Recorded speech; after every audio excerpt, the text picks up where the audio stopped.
Hello and welcome to English 47A World Literature.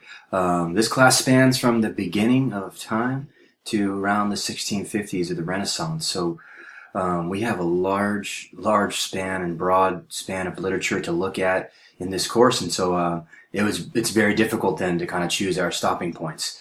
But I think we start at the kind of most obvious place, which is with Gilgamesh, and then move through and around the world, looking at different times and places in literature.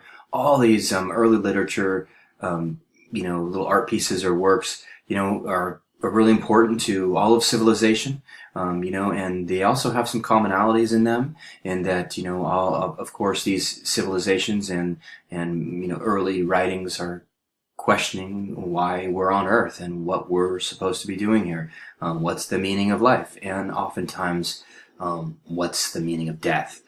So we're gonna take this journey together, and we'll, like I say, range over time and place to hopefully get a good look at all these different types and places of literature, and see how these recordings and these pieces of works both reflect humanity and shape humanity.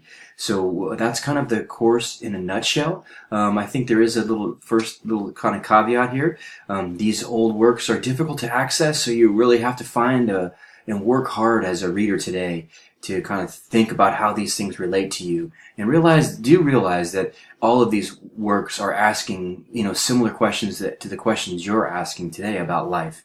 And use that oftentimes as an entry point, but definitely try to understand them personally, and get a sense of what they're trying to say to you as a reader today, because they all have universal meaning. Okay, so there's that, and then there's also the issue with translation, obviously.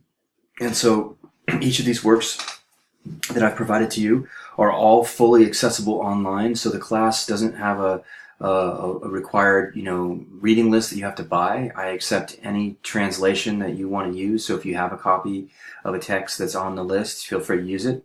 But I've provided all digital copies for you, and also I've also supplied with you a link to listen to the recordings. If you're in the car, and if you're finding that, or the train, and you want to use that time wisely, you could listen to these readings, most of them. The only one I couldn't get an audio file for was for Gilgamesh, but all these readings have also an audio component. Some of them also have, the drama may have a visual component too, like Macbeth. Obviously we can look at that.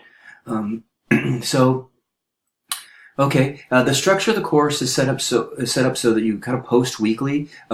Basically, what you want to do in this class is read and record your readings in a journal, and then post that journal in what I call the homework Dropbox or your portfolio.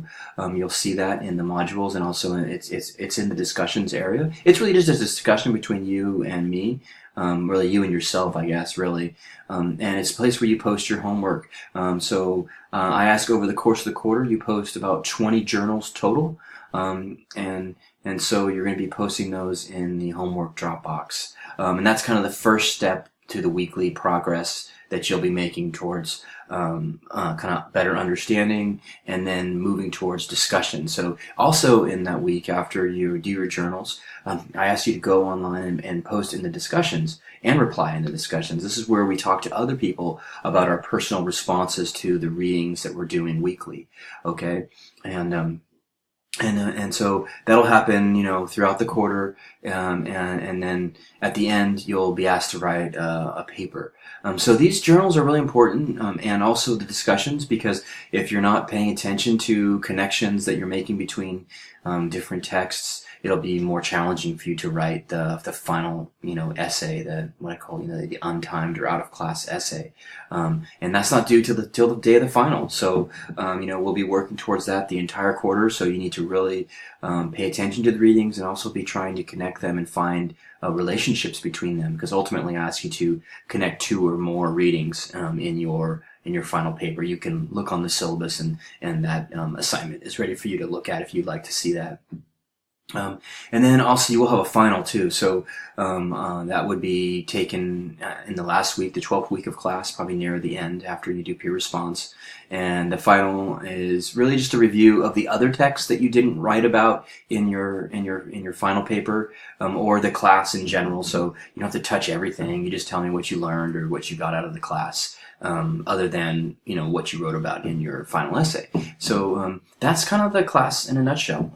So it's basically we're looking at this very broad span of literature, and I'm asking that you weekly journal and you record your readings weekly through journaling in a private portfolio we're just seeing between you and me. I'm also asking that you weekly discuss with the class the readings of that week in a discussion. That's where you post kind of a thought probably coming almost directly from your journal, but guided by a question that I asked usually, and then you reply to at least one other person. That's and then that's all leading up to this final paper. Okay, so I hope that makes sense. I think it's pretty simple and straightforward, and I really hope that you find a way of relating to these very ancient and sometimes otherworldly texts. But most, and I'd say almost all of these writers and texts have had profound influence on civilization and society for many, many, many, many years. So I would also say these are really seminal works that are worth knowing and worth reading. And so great, good luck. Go ahead and click on in, and you can't hurt the website, obviously. So and if you have a question, just shoot me a message or email. All right, take care.